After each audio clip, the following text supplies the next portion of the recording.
Welcome to our next episode of the Virtual Power Teams podcast. And today we have an exciting guest, Liam Martin from Canada. We've met with Liam. Hi, Liam. We've met 2 years ago on an event organized by Liam in Bali. The event was called Running Remote, and we had, founders and a large organization running their business remote.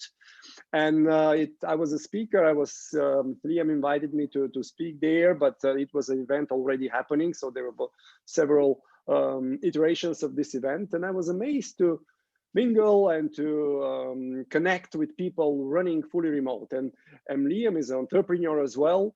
He is an event organizer. He's a philanthropist. That's what actually impressed me when we've met. Two things impressed me. First, last minute, and he had a number of speakers and so on, and we had to fix some things on my presentation, because usually if you're a speaker and you put your presentation, there are always issues with the fonts or with the size, with the ratio 16:9 and so on. People that do presentation events, not what I'm talking about, unless you convert everything in PDF. And Liam said, don't worry, we'll take as much time as needed, we'll fix it, so tomorrow you'll be fully focused on your speech, not on technology. So that level of attention to detail and just pacing was amazing. And second, from my perspective, Liam is a philanthropist. I remember there we had a case study, and I'm curious to know what happened. He found out an Indian programmer or web designer who didn't have any technology, so he somehow managed to fund to get a mobile phone and started designing. If I'm not mistaken, you could correct me later on. And Liam found it as a case study, and he told his story in a very emotional way, and it touched the hearts of all participants. And in the end, we were helping this person to get some more business, to get some trials, to get some pilots with the participants, so we can grow his business. So everything he does is not just to enable companies to grow, but also to make the world a better and more caring place. So welcome, Liam. It's my pleasure to have you. Please tell us who you are and what you do. I'm sure you have many facets, so just touch upon some of them. Before we get started on that, if you just Google Fahim running remote, you should find the YouTube video that is that short. And he was from Bangladesh, and he actually had muscular dystrophy. Yes. And was able to build up a graphics design freelancing business to a point in which he was making more than anyone else in his local area. He was making about $2,000 a month on websites like Fiverr and Upwork. And it was a fantastic story. He became a pretty big celebrity, actually. After that video, he had the government of Indonesia, or not Indonesia, the government of the local mayor of Dhaka worked with him. He was getting a lot more involved in federal government, trying to empower disabled people to get access to job opportunities. And unfortunately, like a lot of other really bad things that happened this year, he died of COVID, which was really unfortunate. So, in his reduced physical state, he just couldn't resist the virus, which was unfortunate. And, but, he really inspired a lot of people.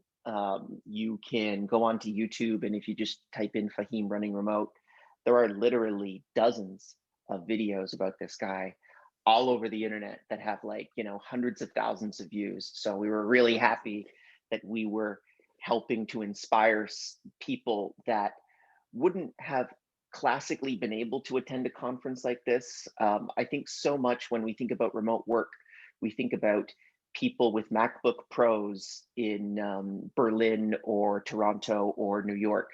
And that's really not remote work. Remote work is empowering employers and employees to find the best of each other, and a lot of that really goes into developing nations. And so that's probably a separate it's a completely separate podcast that we want to kind of get into. But my name is Liam Martin. I run a couple companies, or founded a couple companies. TimeDoctor.com, which is a time tracking tool for remote teams, Staff.com, which is an analytics tool for remote teams, and then running remote, as you had mentioned, Peter, which is the largest conference on building and scaling remote teams. We've been running that for now actually almost 4 years. It was going to be April last year when we were going to run our event in Austin. And like everything else that happened around March, we had to cancel. We lost about $250,000 due to that cancellation for the running remote conference, but we pivoted into a virtual model, which kept us effectively alive over the last year. It's kind of interesting and counterintuitive that there's been more interest in remote work now than ever before in the history of our entire movement, and yet it's a lot more difficult to be able to actually make money off of a virtual conference versus a physical conference. So we stayed alive. Our projections last year were about $1.2 million in revenue. And I think up until this point, we're about 300,000. We actually document everything on the YouTube channel. So we show everyone the P&Ls and everything that's happening. But a definite reduction in business in comparison to our projections that we had set for 2020. Excellent, excellent. What a touching story. I didn't know about Fahim, but his legacy will live forever. And the people that you inspired in those developing countries with people like yourself will get exposure, and the world will be more caring and better place. Now, you mentioned I'm impressed by the full transparency, and I see this becoming a success factor of many remote teams, really, in order to build trust, which, by the way, is one of the top reasons for global teams to fail. In order to build trust so people can work together, one of the reasons is one of the ingredients, one of the secrets is full transparency, and you do it fully, including P&L. But tell me, why you do what you do? I've mentioned the philanthropist, and you kind of answer it, but what gives you, with a time doctor, sometimes you probably run work around the clock, and it's taxing. Even if we meet in Bali and you pick exotic locations in order to get there, to get those, thousands of people and to add value to their business, it is very, it requires a lot of energy. Why you do what you do? Well, yeah, we could go into that. I think that's more of a philosophical answer than anything else. And it's going to sound egotistical, but I don't think it is. Maybe you can give me a gut check on this, Peter. I've already made my money. I'm fine. And I realized that continuing to follow extra zeros in my bank account was not a pursuit that was going to make me happy long term. So for me, I get very addicted to things. We were talking before we jumped on about, you love the gym. If I get into something, I love it, and I just keep going. So to me, remote work is something that I'm really passionate about. I've been working remotely for 15 years. We've been building a remote first business for 10 years. We have employees in 40 different countries all over the world. And that's something that for me is just, that's who I love talking to. So to me, it's all fun. And I think that it's one of those things that if you like what you do, then you're not working. And even though maybe it's called philanthropy, to me, it's just fun. I love the ability of being able to sit down with founders that have built massive businesses and have done it remotely. I actually think this year we're going to see a tide change in understanding that hyper-growth companies will now only be able to be remote, that it will be a disadvantage to not be remote if you want to be a hyper-growth company. I'll give you a perfect example. Please. And I would like to find out where you can put your. Go ahead, please. There was some little distraction. Did I have some internet issues? Yeah. I'll just go from Coinbase. Yes, please. So a perfect example is a company called Coinbase, which you've probably heard of before. It's an app where you can put your Bitcoins or any other type of cryptocurrencies, and they're IPOing this year at, I believe it's $113 billion. Wow. And for the first time in the history of the SEC, uh, they are allowed to put down that their headquarters is nowhere. Mm-hmm. They're a remote first company. It will be the largest IPO of 2021. Mm-hmm. And I think Mm-hmm. that that's a tide change where you're going to start to see these massive hyper growth companies that are going to say, for us to achieve hyper growth, we must be remote. There is no other choice, because the on-premise model just does not actually provide us the overhead efficiency that we need in order to build a $113 billion publicly traded company. Mm-hmm. Fantastic, fantastic. So hyper growth comes with a remote model, and being on premise is actually a disadvantage. Tell me, please, you've worked with so many founders running remote. What is the secret from your perspective to running large remote teams? As you said, 40 countries and still counting.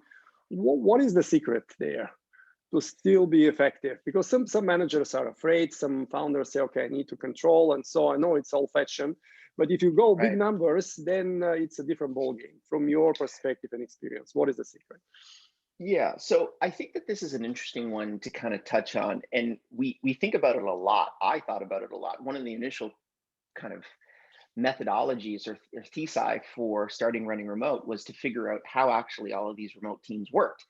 And about a year ago, I really did figure it out, or at least in my opinion, an office model versus a remote model has a very intrinsic assumption built into it, which is when you go to an office, there is an accepted inefficiency inside of the perception of collaboration. So and I like to take like a buffet versus a la carte type of model. So if you have a la carte model, you have a remote first model for collaboration. So collaboration happens when you choose to make it happen. And because of that, you can make it much more efficient. Whereas an on-premise model, an office model, that accepted inefficiency where everyone spends an hour driving into one particular place every single day, regardless of whether they need to meet that day, they all just spend 2 hours driving in and driving back.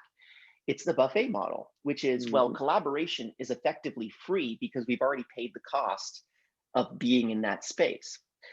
And so when I looked at remote companies, the big difference that they had was the ability to understand asynchronous communication and asynchronous management philosophy in a way that office models just do not understand, because of that accepted inefficiency, because they say to themselves, hey, Peter, do you have a minute? Can I talk to you for a second? That's a positive, but actually that's a huge negative for a lot of remote teams because it stops you from achieving deep work, as my friend Cal Newport says in his fantastic book. Everyone that can be focused in on achieving focused, meaningful work inside of their workday and minimizing the amount of time that one needs to meet in order to achieve that work is the companies that will achieve hypergrowth, regardless of whatever your industry is. It's just a better machine in order to actually make that work. And that to me is the big piece that most on-premise companies just do not understand, because the big assumption that they have is collaboration is good. And I'm not going to say that it's bad, but collaboration without discipline is horrible. It is going to completely destroy your business. Absolutely. Great insight, Liam. Let's be a bit more tangible for our audience. I had a person from Dropbox, and they went virtual first. So we explained their model for like individual productivity, fully on your own. They would fund and whether a proper home office or a place where you can have individual productivity. And then for collaboration, but purposefully chosen, they go into their studios, again, well equipped. You mentioned on the asynchronous communication. What, from your perspective, is the criteria? How can a founder decide, okay, this has to be asynchronous because it's more productive and efficient, and this has to be synchronous? So I have a hierarchy of communication that I like to work on, which is in person is better than video, video is better than audio, audio is better than instant messaging, and instant messaging is better than email. As you move up the chain, you become more synchronous. As you move down the chain, you become more asynchronous. You need to figure out where that flow is. So, as an example, let's say that we send 10 Slack messages back and forth between the two of us, and we're trying to identify a new product feature for our application, but we're really not getting it.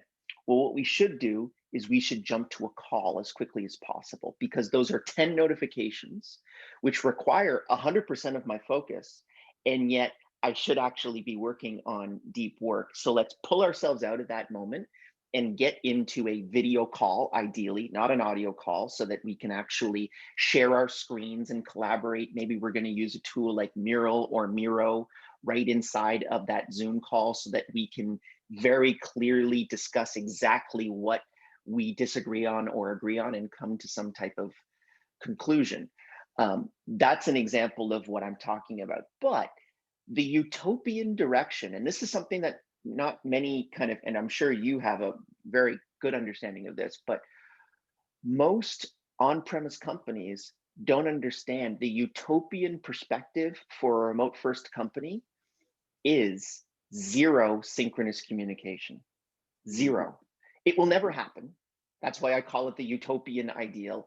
But wouldn't it be an amazing business where everyone knew exactly what to do without any direct management oversight?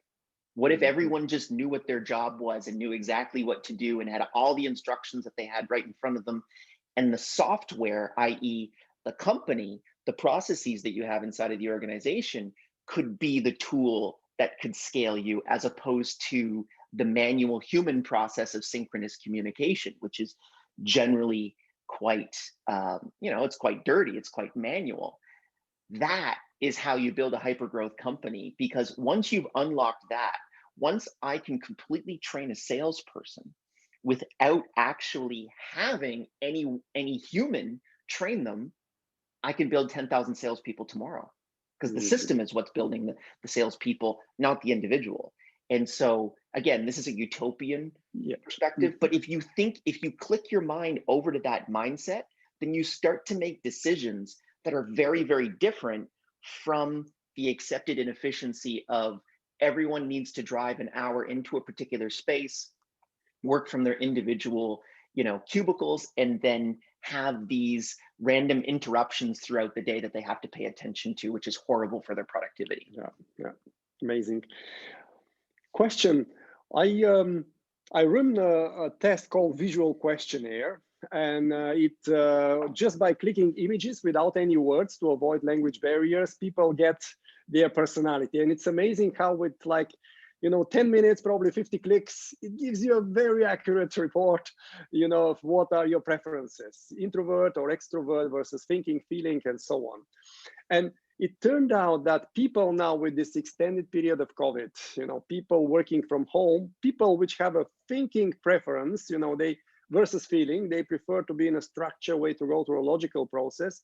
And people which are more introverted than extroverted, so they like the deep work, they take energy from looking inside and need less inspiration from others, nature, external factors. This introvert thinking people, they thrive in home office, So that's apparently this utopian view that I just said, it's really very good for them. But the extroverts feeling people, the other extreme, they struggle big time. So now, because for a good reason, we have all sorts of people with different preferences, and they need, some tangible stimulus to thrive. How would you address, I'm not sure if you have the answer for it, but what would be your first take, for the extroverted and feeling people? Can they find a place in a fully remote company? Or if they can, what can the founder do in order to make their experience and productivity better? So I think there's a couple factors that you need to take in consideration. I am slightly on the extroverted side of the spectrum.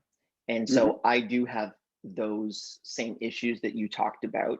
The way that I deal with it personally, which wasn't available to me during COVID, is I like to work from co-working spaces or from coffee shops, or just being able to, or even working with friends of mine that aren't even connected to the company, to be able to get that type of output. So there's a big assumption that the people that you work with should be your friends, right? That should be, your work friends. And that's absolutely true. It can be, but it doesn't just have to be that. You can actually develop these relationships in other places and get that type of energy. But with that said, for me, I think that you have to figure out how to get that type of collaborative energy in different ways. So one of our big rules is book a time with me. Don't just randomly ping me to jump onto a video call. Now that's not a perfect rule. Sometimes that actually ends up happening that we have to jump on for a quick call to have a discussion. But fundamentally, it's just, if we haven't planned out a meeting, meaning what are we going to talk about?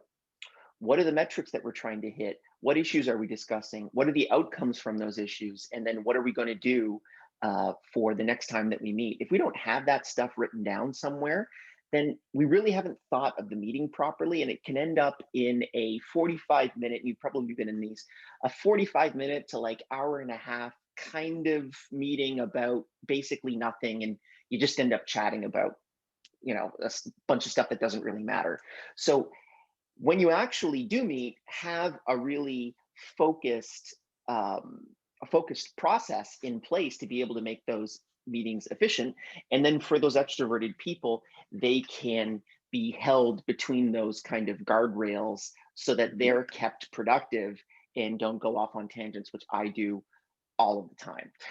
One other factor that I would add on with regards to extroverted people and how they want to interact with others, we do something which I actually don't think I have it in front of me right now.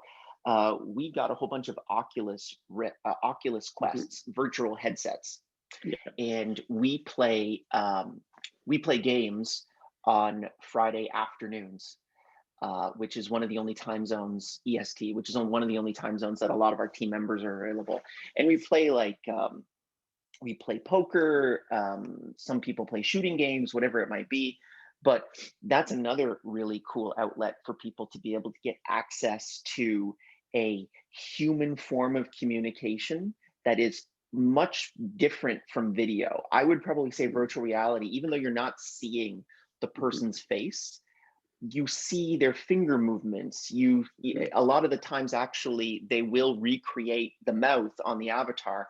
And that's a space that I'm very interested in. It's very early right now, but I think within the next 3 to 4 years, a lot of work will be done in virtual reality because the technology is getting so incredibly good.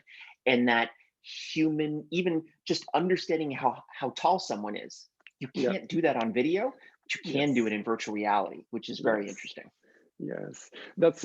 I've written 2 books, as you probably know, and usually in the book, one was even translated to 6 languages, Chinese and so on. But in the book, I always, because it's a story about a virtual team and remote company, I keep a delightful moment also for me as an author when they finally meet, because they usually achieve great things without even meeting, and then in the end they meet to celebrate. And this judging the hate and just the first embrace, the first hug, how does it feel? You can never have it virtual unless they meet. But now with the virtual reality, we got into all senses that we had. Currently it was more visual and audio, but we're getting there. Now we touched upon the future. From your perspective, what will be the success factors for running remote teams successfully in the near future, let's say, near to midterm future? Yeah, so the next year will be all about hybrid and flexible work. That will be the biggest thing that we need to address as the vaccine is getting distributed. We were at 4.5% of the US workforce working remotely pre-COVID. At the peak, we were at 46% of the US workforce working remotely and about 70% of computer-related jobs working remotely during that time. So almost at kind of like full salinity in terms of remote work. We're probably going to drop down to, and we've been doing our own internal polling, 50% of what we call pandemic panickers are going to remain remote. 10% are going back to the office completely, and 40% are going to a hybrid model. Mhm. So that will be very interesting to see how that comes about. Um, I, at this point, am not too sure about hybrid work.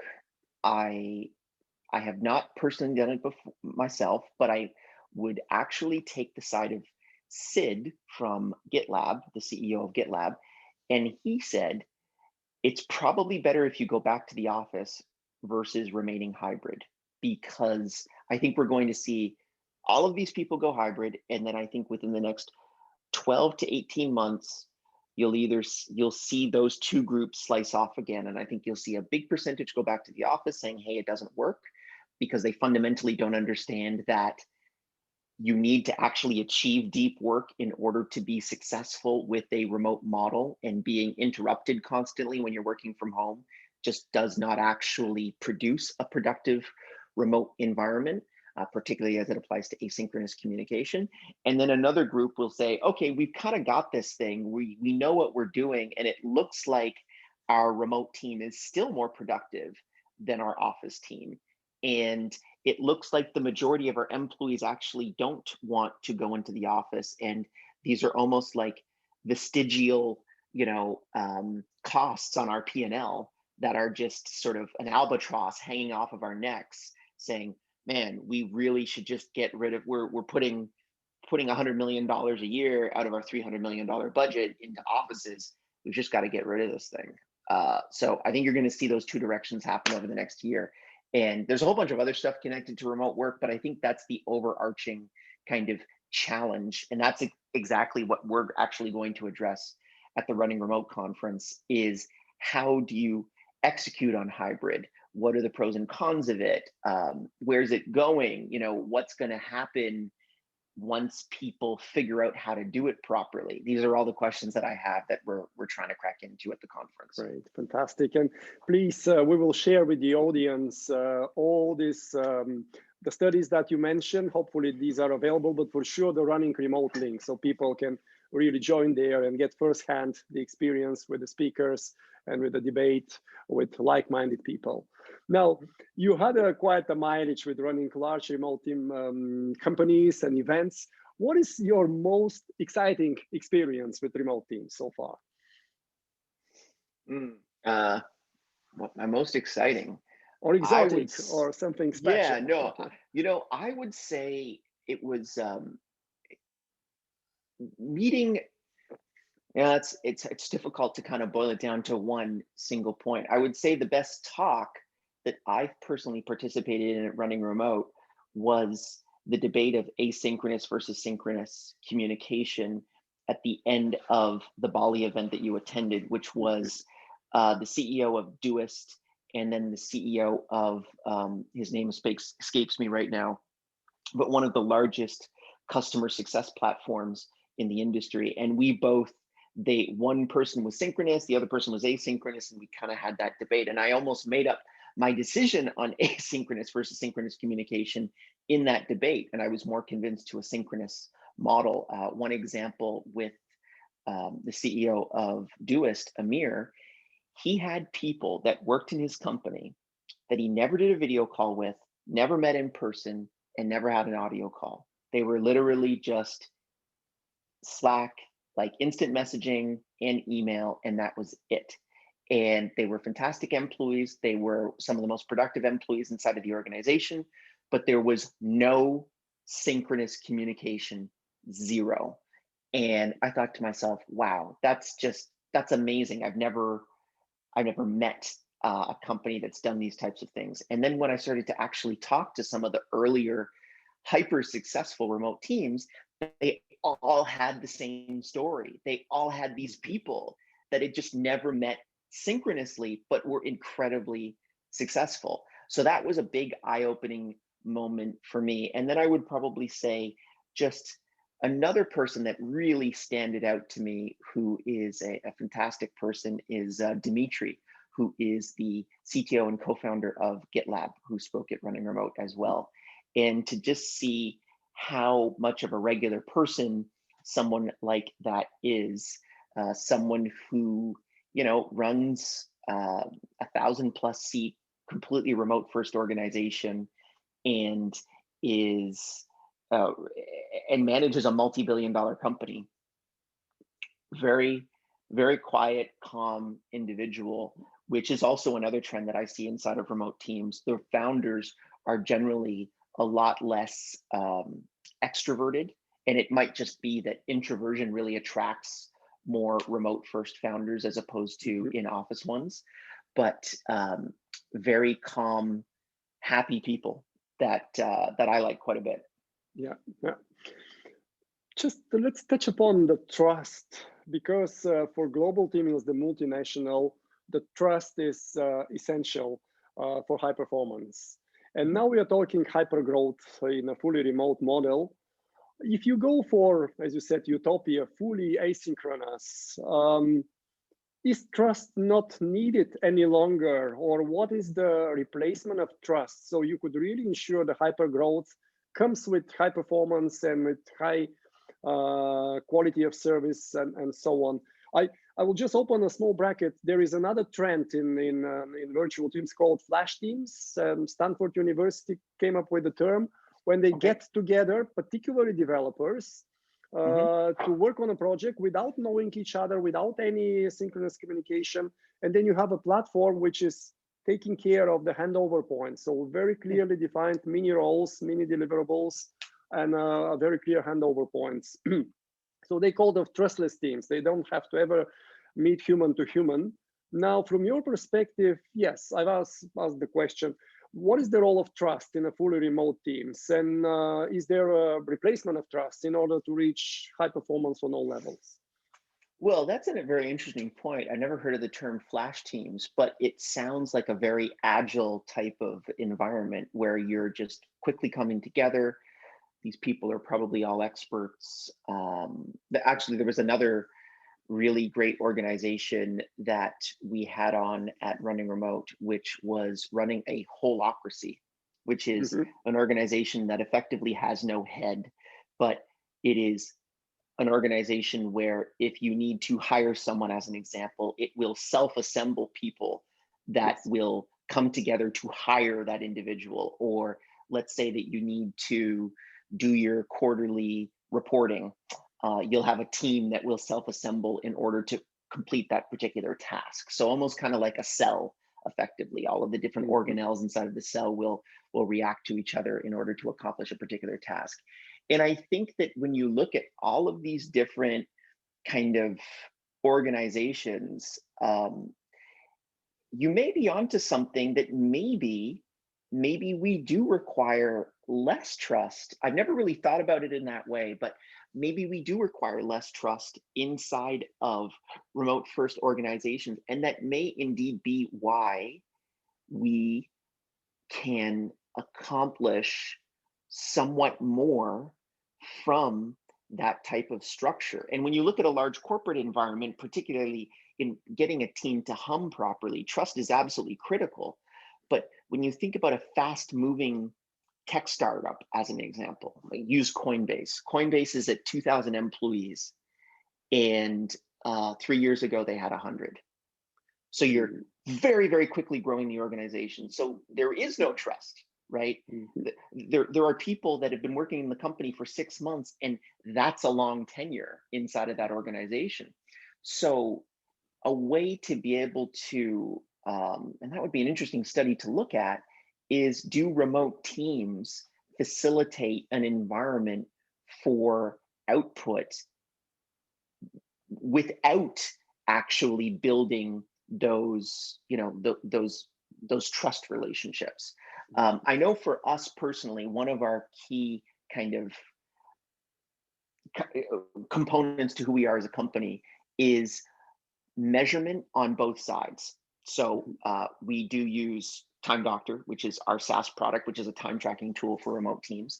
And everyone tracks time. I'm currently tracking time right now. I'm doing a meeting with Peter, and it's under my podcast category of tasks that I do. And everyone in the company right now can see exactly what I'm doing, where I'm putting my time, and then I can see what they're doing. So creating that open environment where everyone can see what everyone else is doing. And I know that this is not something that most companies necessarily feel comfortable with, but for us, once you're inside of the organization, we open up as much as humanly possible. We show all of our internal employees, here's the entire P&L, here's how much money we're making. Here's the bump due to COVID. Here's the drop due to people going back to the office. This is what we're going to be doing over the next 2 weeks. And by the way, if you want to see what the CEO of the company is doing or the CMO of the company is doing, here's their data. You can look at it. And that creates, that is not a very popular way that our tool is used, which is a little bit unfortunate, because I do think that it actually creates a lot more trust all the way around. But to me, that is a great way to be able to get that trust on both sides. Because a lot of the problems, the number one question that remote employers or employers get when they want to go remote is, well, how do I build this trust if they're not in the office? How do I know what they're doing? What's their level of efficiency? What's their level of output? And there's a lot of studies that are coming out right now about that, which is pretty interesting. The majority of studies say that employees are as productive or more productive when they work from home, and there's a minority that say that they're not. There's a really interesting one that just came out of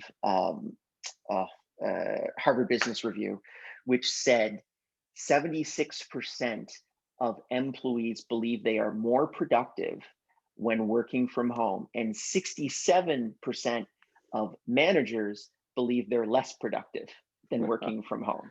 So there's a major disconnect right there. And to be honest with you, it's because you just don't have clarity and there's no data there to be able to actually produce those types of measurements. And for us, a core tenet of what we do as a company is we measure everything, which solves that problem.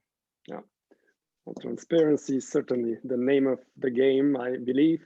And I think in terms of trust, even if you go with, even if you start expanding, growing in some areas like in the development, you could have a system. I mean, the Flash teams, it comes with a lot of pre-work where you have a very well classified and qualified people to fit certain roles and test it. So the system could decide based on the criteria for the role and the proven.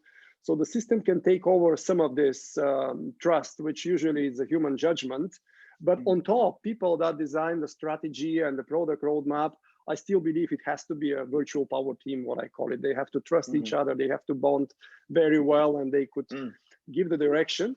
It is a philosophical debate. Yeah, I would probably say trust is absolutely a pro, right? Like if I can develop a 2-year relationship with someone, then you just develop that almost that kind of nonverbal sync.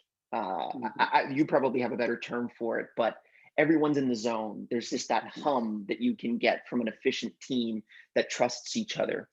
But if you look at hypergrowth companies, there is no trust, which is an interesting kind of, how do you crack into an organization that's going from, that's effectively growing at 300% year over year in terms of headcount. It becomes a very politically tenuous type of environment where no one trusts anyone. Are you going to be part of my team? Are you not going to be part of my team? Are you going to help to protect me if this other manager comes in and tries to take some of my resources, and all these types of politics that kind of presents themselves, which is another big factor actually connected to remote first teams. There is way less politics inside of remote first teams than there are in on-premise teams, because they're not in front of each other face to face. The work is what's presented. The actual KPIs is what is the output, not necessarily how you did it, or especially when I talk to a lot of these large corporate companies that are on premise, there's these kind of up and comers almost inside of managerial environments where they'll say, well, I want to take over this department simply because it will be good for my personal career. And in remote teams, we don't necessarily see that as much. At least in my experience, I don't see that as much. People are a lot more focused on just actually getting their work done.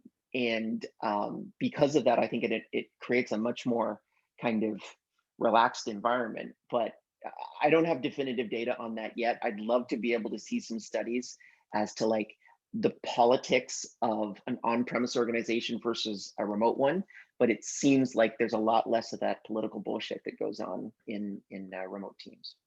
Excellent. Now, you've been running large remote teams and have a lot of insights from other successful founders. What would be your number one advice for people running remote teams, large remote teams? Sure. So I think the biggest pieces of advice I could give you is number one, understand asynchronous communication. So what does that effectively mean? It means the ability to be able to digitize all of the synchronous forms of instruction that you have inside of your organization. And how do you continuously reduce that overhead? And not necessarily saying that you should be removing all your managers from the organization, but that they are kind of the cherry on top, that the core learnings inside of the organization can be run by the process and not necessarily by individuals. I always tell people, find all the sacred knowledge inside of your organization and cut it out. Is there one person that if they left, if they got hit by a bus, the company would collapse? That sacred knowledge, get them to write it down, get them to digitize it so that it's very easy for anyone to come in and understand that those pieces of information. Once you have that in place, that's probably the biggest challenge that people can overcome. And then once you actually get into the actual kind of meetings and the cadence of this type of communication, focus on making everything as efficient as humanly possible. Build a meeting cadence, build KPIs for every single person inside of your organization. Check them every week. Make sure that you're keeping everyone accountable to that.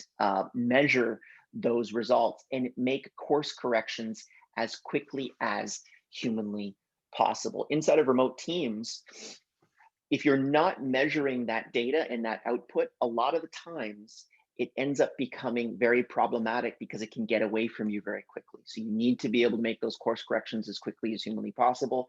Otherwise, you're going to end up with someone that you're really not happy with, and they're not producing really good work, and you've been unhappy with them for 3 months, and you really haven't put them on a improvement plan, as an example, performance improvement plan, and that just ends up creating an environment that no one really wants to be in. So be radically candid as quickly as possible, provide solutions to all of your people that you're managing, but do it in an asynchronous way, and you'll have an incredibly successful organization. Great, thank you. Now, let's look a little bit at investing. So you are a very successful person, built companies, invested. Where would you invest now? What would be your criteria in terms of, tech or other areas? And is the remote model underlying, is it a criteria for you? Is it like a lever?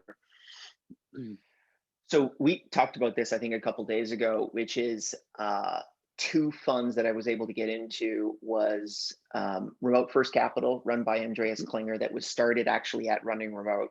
And it was a black swan event where his methodology was, I'm going to invest in tools that help facilitate remote work pre-pandemic.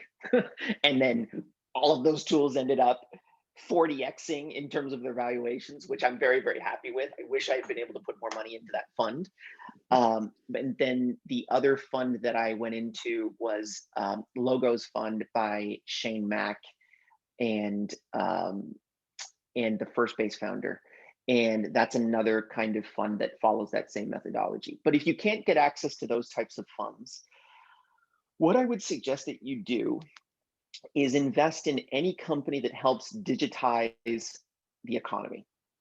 So as an example, Shopify takes a physical space and turns it into a website. It digitizes a local shop.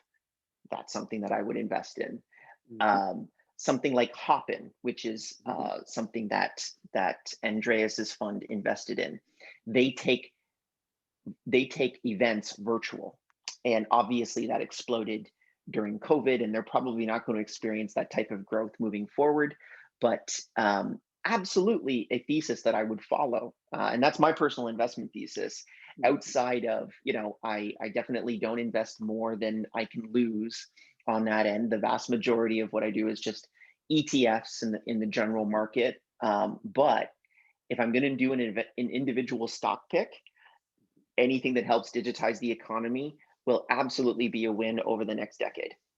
Excellent. And to what extent, if the company is following a remote model, is part of your criteria? Do you check this at all? Yeah, so I think that when I talk about digitizing the economy, it is the remote model, because you're helping facilitate, like Shopify helps facilitate remote commerce, right? It's not e-commerce, it's not electronic commerce, it is also remote commerce, because now you can run your business from your home, or you can run it from a warehouse, whereas before maybe you had a physical location. So I think that anything that helps digitize the economy, the Amazon Prime, right? Another fantastic example of something that just helps facilitate remote relationships. I just had a whole bunch of books sent to me by a friend of mine, and through Amazon, they have this new feature where you can just like gift people books and have them show up. So me and my friend play a game where we just send really good books to each other. And there were 3 more that showed up this morning, right, through Amazon Prime. That's a way of just facilitating the digitization of the economy in really new and interesting ways. So that's my rubric that I use. Is this helping to digitize the economy? If it's a no, you're probably not going to do well with buying that stock over the next 10 years. If it is helping to digitize the economy, it's probably going to do pretty well over the next 10 years, all things being equal. Excellent. What do you listen or you read at the moment? Boy, that's I'm currently reading Game Changers, which is a book on recruitment, which is really good. I have actually this one right in front of me. You probably know this one, Remote, by the people from Basecamp, which is pretty good. And I actually have a whole bunch of books right next to me. This is another one that I've been reading recently, Predictable Revenue by Aaron Ross, who is one of the first VPs of sales at Salesforce. And he really kind of built a model to do effective sales, arbitrage, hiring a lot of salespeople, hiring a lot of lead generation people. And he's now remote, which is also very cool. So yeah, that's the stuff that I'm currently reading right now. In terms of podcasts, it's actually one of the big things I've been listening to right now is Clubhouse, which has been really great. So if it's the only kind of place where you can get almost that conference-like feel where you can jump. So sometimes there will be 4 or 5 talks about remote work happening at the same time. And you can kind of just jump between rooms, which is really cool. And sometimes jump in on the conversation if you want. By the way, in 4 minutes, I'm starting my Clubhouse room. Oh, there we go. About remote work and tips about leading remote teams. So last question to you, no pressure at all. What is the future of virtual teams or remote teams? How do you see it?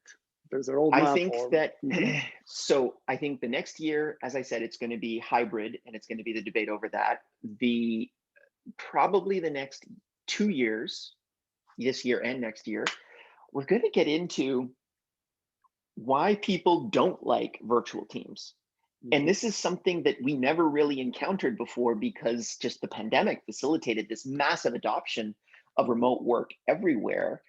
There are a lot of people that don't like to work remotely, don't like to work in virtual teams. And because of that, that's something that we're going to have to deal with. And this is something, by the way, I had put down in a couple podcasts about 3 years ago. I said within 5 years, people will be begging employers to go back to the office, but I think they will be forced to be remote. As I had said before, Mm-hmm. I think this is the model to build hypergrowth companies. Mm-hmm. So a bunch of companies will say, well, no, it doesn't make economic sense and it doesn't make growth sense for these employees to be in an office. And the employees will say, well, I want more human connection. I want more face-to-face connection with my team members. And that's going to be an interesting thing that we're going to have to deal with. So that will be interesting. That's probably going to be like the year after this year in terms of the subjects that we talk about inside of running remote. Fantastic. Liam, it was such a pleasure to meet you. So many actionable advice around running fully remote, the utopia of asynchronous, fully asynchronous communication. It's a pleasure meeting you, my friend. Perhaps we could just move on to the clubhouse. Great having you. Have a fantastic day. Thanks for having me.